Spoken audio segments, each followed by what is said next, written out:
여러분 안녕하십니까. 광주 MBC 뉴스투데이입니다. 먼저 오늘의 주요 뉴스입니다. 자동차 100만 대 도시를 꿈꾸는 광주시가 현대자동차의 수소차를 가장 먼저 구매하며 러브콜을 보냈습니다. 윤장현 광주시장이 김무성 새누리당 대표와 내일 첫 만남을 갖기로 해 회동 결과가 주목됩니다. 이낙연 전남지사가 도 산하기관에 대한 구조조정 필요성을 강조하면서 조직 내 분위기가 크게 술렁이고 있습니다. 납세자들이 국세청에 낸 이 신청이 4건 가운데 1건꼴로 받아들여질 정도로 세금을 잘못 부과한 경우가 많은 것으로 드러났습니다. 양산에 들어간 현대차의 수소차를 가장 먼저 구매한 게 누굴까요? 바로 광주시입니다. 자동차 100만 대 생산 도시를 위해 현대차의 마음을 얻고자 일종의 러브콜을 보낸 겁니다. 정용호 기자입니다. 도로를 질주하는 이 차량은 현대차 투싼과 겉모습은 같지만 내부 사양은 완전 다릅니다. 수소로 가는 차여서 엔진이나 변속기는 없고 대신 전기 모터가 차량을 구동합니다.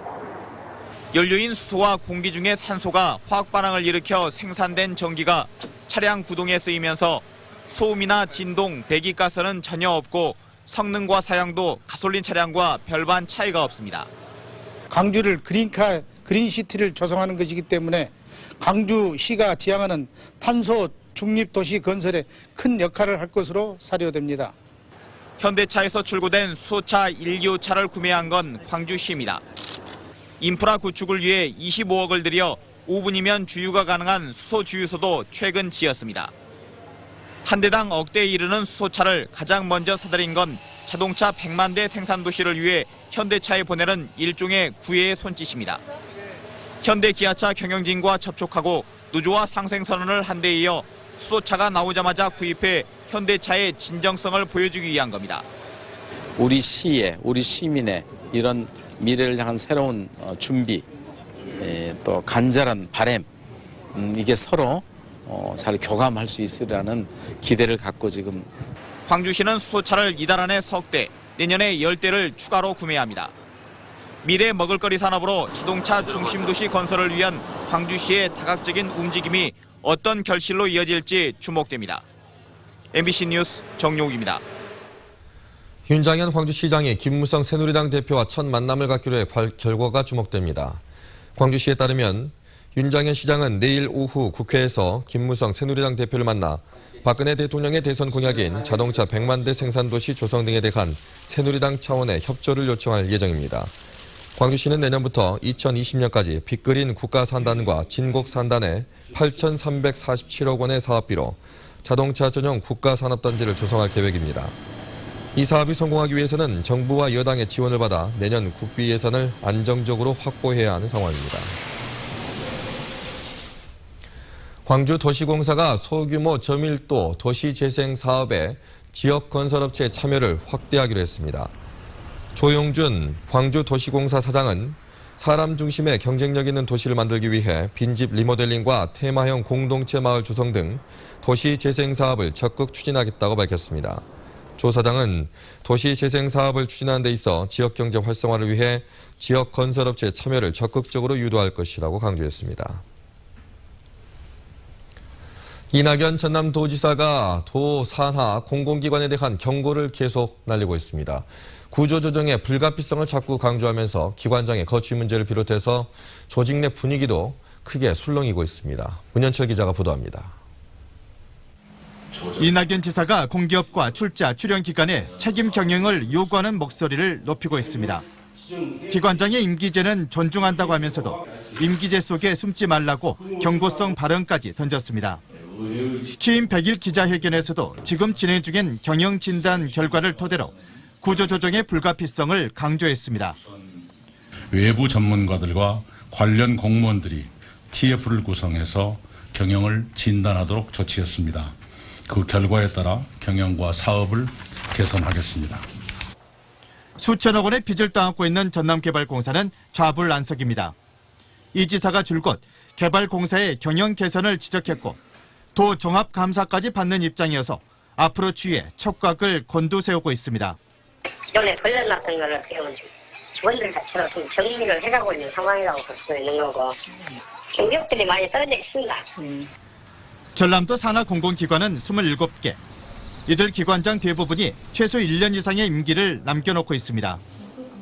하지만 산하 기관을 이대로 둘 수 없다는 이 지사의 의지가 강해서 내년 초 발표 예정인 경영진단 결과가 강도 높은 구조조정과 기관장 물갈이의 시작일 수 있다는 분석이 나오고 있습니다.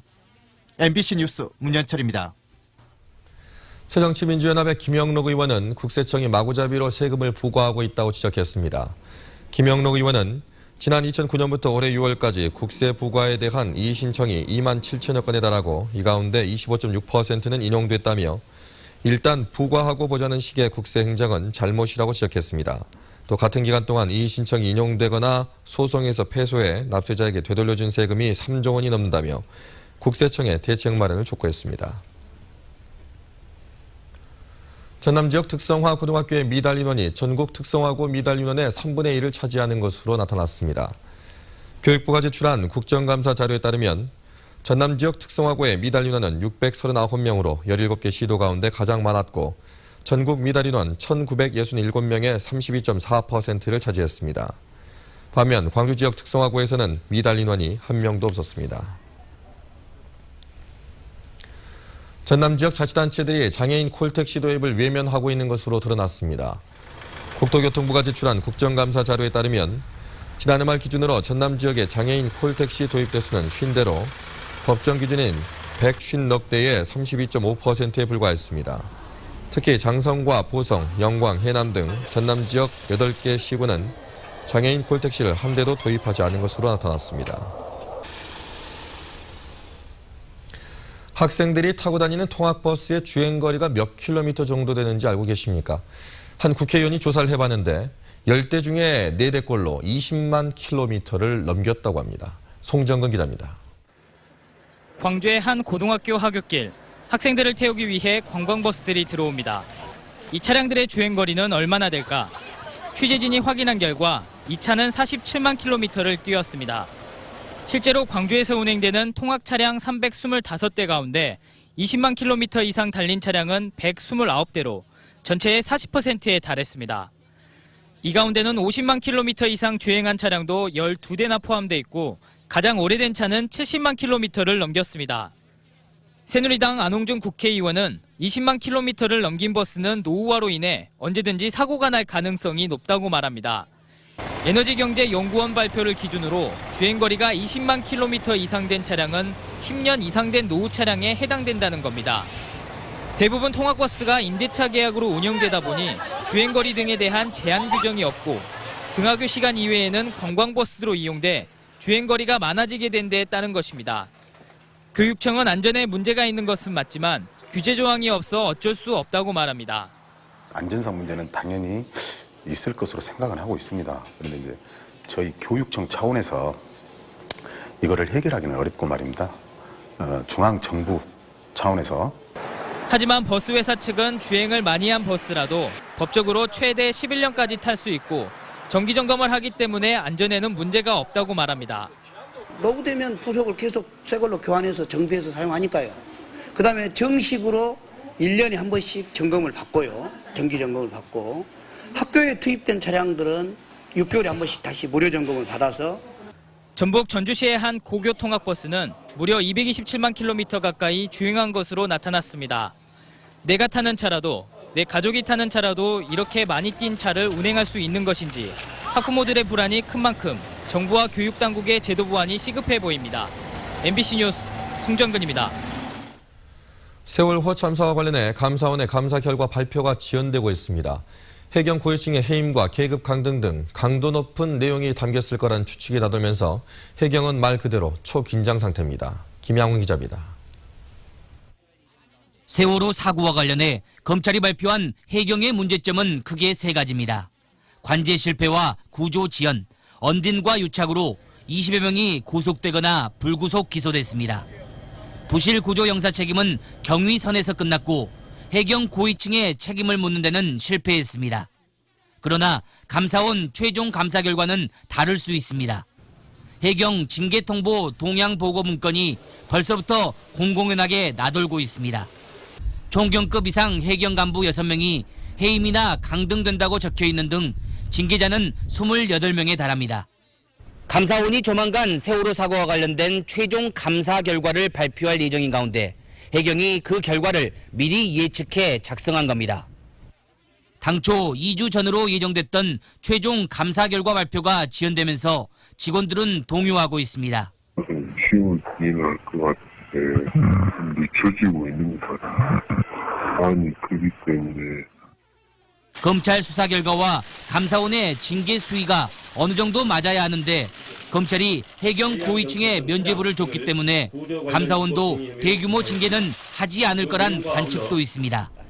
하지만 해경 해체 여부가 달려있는 정부 조직법과 감사원의 최종 감사 결과 발표가 계속 지연되면서 해경의 초조함이 커지고 있습니다. MBC 뉴스 김양훈입니다. 세월호 이준석 선장이 죽을 죄를 졌지만 살인죄만큼은 인정할 수 없다는 진술을 했습니다. 어제 재판에서 이 선장은 죽을 죄를 졌고 공소 사실 가운데 한두 가지만 인정돼도 교도소에서 나갈 수 없다는 걸 알고 있다면서도 살인의 고의는 한순간도 품어본 적도 없다고 진술했습니다. 그러면서 변호사가 아무리 잘 돕더라도 교도소에서 못 나가는 건 알고 있지만 내 자식, 손자에게 평생 살인자의 가족이란 소리를 듣게 할 수는 없다고 주장했습니다. 사전선거운동 혐의로 고발된 윤장현 광주시장이 강도 높은 검찰 소환 조사를 받았던 것으로 뒤늦게 드러났습니다. 광주지검에 따르면 지난달 21일 윤 시장은 검찰에 출석해 피고발인 신분으로 약 12시간 동안 강도 높은 조사를 받은 뒤 귀가했습니다.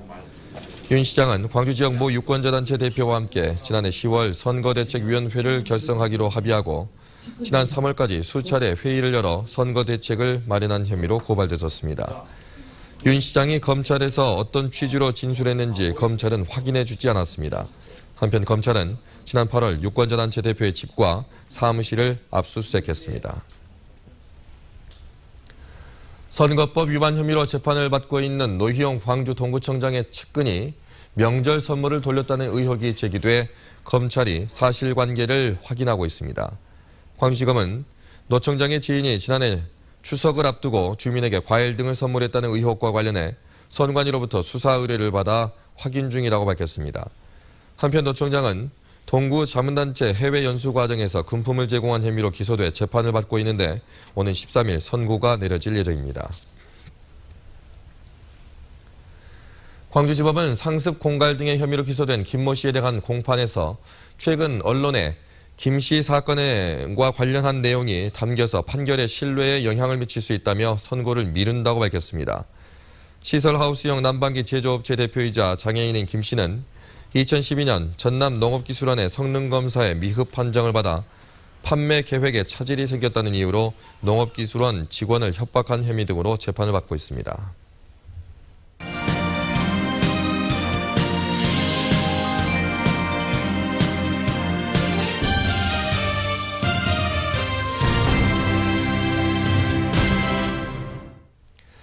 여수시 유기동물 보호소에서 수십 마리에 이른 유기견이 안락사를 당한 것으로 나타났습니다. 이 중 일부는 보호 공간이 충분한데도 별다른 치료를 받지 못하고 수의사의 결정대로 안락사됐습니다. 나윤호 기자입니다. 여수시에서 운영하는 유기동물 보호소입니다. 시설 측은 최근 몸을 다친 채 이곳에 들어온 유기견 한 마리를 공고기한 열흘을 다 채우지 않고 안락사시켜 논란이 되고 있습니다. 현행법상 공고기한을 다 채우지 않아도 유기동물의 고통이 심하거나 회복 불가능이라고 판단되면 안락사는 가능합니다. 하지만 유기동물 자원봉사자들은 안락사 당하기 전 해당 유기견의 상태가 그리 심각하지 않았다고 말합니다. 타박상 정도로 보였어요. 안락사를 당할 수 있는 그런 정도는 아니었던 것 같아요. 진통제라도 애기한테 먹였으면은 안락사까지 당할 수 있는 그런 애기가 아니었다고 생각해요. 최근 석 달 사이 여수 유기동물 보호소에서 안락사된 유기동물은 모두 42마리. 같은 기간 순천 지역 유기동물 보호시설에서 안락사된 유기동물이 한 마리도 없고 광양 지역이 10마리인 점을 감안하면 상대적으로 높은 수치입니다. 저희 시는 전라남도에서 처음으로 유기견 보호소를 운영하기 때문에 전라남도 조례에 의해서 저희들이 시행하기 때문에 안락사가 좀 많았던 것 같습니다. 타 지역 보호소는 몇백 마리 진짜 수용을 하고 있는데도 불구하고 안락사가 많이 시행되진 않아요. 근데 여수시는 법적으로 어쩌지 않는데 그러면 타 지방 사람들은 왜 법적으로 그러면 아이들을 그러면 공공이 끝나면 왜 안락사 안 시킬까요? 여수 유기동물 보호소의 우리는 모두 38개. 이 가운데 20곳이 넘는 우리가 비어 있어 좀 더 차분한 치료가 가능했다는 지적이 충분히 나올 수 있습니다. 시설 측은 그러나 유기동물을 살리려는 조치는 제대로 하지 않은 채 안락사를 택했다는 의혹에 대해 법이나 조례대로 했다는 해명만 반복하고 있습니다. MBC 뉴스 나연호입니다. 올해로 11회째를 맞은 광주 충장축제가 추억과 비상이라는 주제로 개막했습니다. 어제 충장로 5가 추억의 테마거리 개관식을 시작으로 막을 올린 축제는 저녁 7시 금남로 특설무대 개막식에서 추억의 뮤지컬 주제곡 공연, 홍보대사 울랄라 세션의 공연 등이 펼쳐졌습니다. 축제의 하이라이트인 거리 퍼레이드는 오늘 낮 2시 30분부터 금남로에서 열리며 폐막일인 오는 12일까지 충장로와 금남로 일대에서 각종 공연과 예술 행사 등이 진행됩니다. 역대 최대 규모로 치러진 2014 국제광산업전시회가 성공적으로 폐막했습니다. 한국광산업진흥회에 따르면 광산업전시회가 열린 지난 3일 동안 산학 연관 전문가와 시민 등 모두 15,000여 명의 관람객이 행사장을 다녀갔습니다. 특히 수출상담회에서는 24개 기구에서 160여 명의 해외 바이어들이 참가한 가운데 모두 662억 원의 수출 계약을 맺은 것으로 잠정 집계됐습니다. 올해로 21회째를 맞은 광주 김치문화축제를 통해 100만 달러 수출 계약을 맺는 성과를 올렸습니다. 광주시에 따르면 올해 김치축제 기간 동안 일본과 대만, 호주 등 5개 나라 6개 업체가 광주를 방문해 총 100만 달러, 200톤 규모의 김치 수출 계약을 체결했습니다. 또한 광주 영어방송 주관으로 열린 외국인 김치문화 탐험에 500여 명의 외국인들이 참가해 남도 김치의 맛과 문화를 체험했습니다. 올해로 장성으로 이전한 지 20년을 맞은 육군 상무대가 한마음 축제를 개최했습니다. 장성 이전 20주년을 맞은 상무대는 지난 6일부터 3일 동안 지역 주민들을 초대해 체육대회와 먹을거리 장터 등 다채로운 프로그램을 펼쳤습니다. 광주 광산경찰서가 학교폭력 예방을 위해 학생들에게 솜사탕을 나눠주며 친구들에게 편지를 전달해주는 행사를 가졌습니다. 어제 광주 정광중학교에서 열린 행사에서 경찰은 학생들에게 솜사탕을 만들어 제공하고 친구들에게 편지를 쓰면 학교폭력 전담 경찰관이 이를 대신 전달해 주겠다며 학생들의 동참을 호소했습니다. 혁신도시로 신청사 이전을 마친 한국농어촌공사가 오는 14일 신청사 준공식을 개최합니다. 한국농어촌공사는 혁신도시 16개 이전 공공기관 가운데 8번째로 입주한 기관이며 732명의 직원이 근무합니다. 준공식에는 이동필 농림축산식품부 장관을 비롯해 200여 명이 참석할 예정입니다.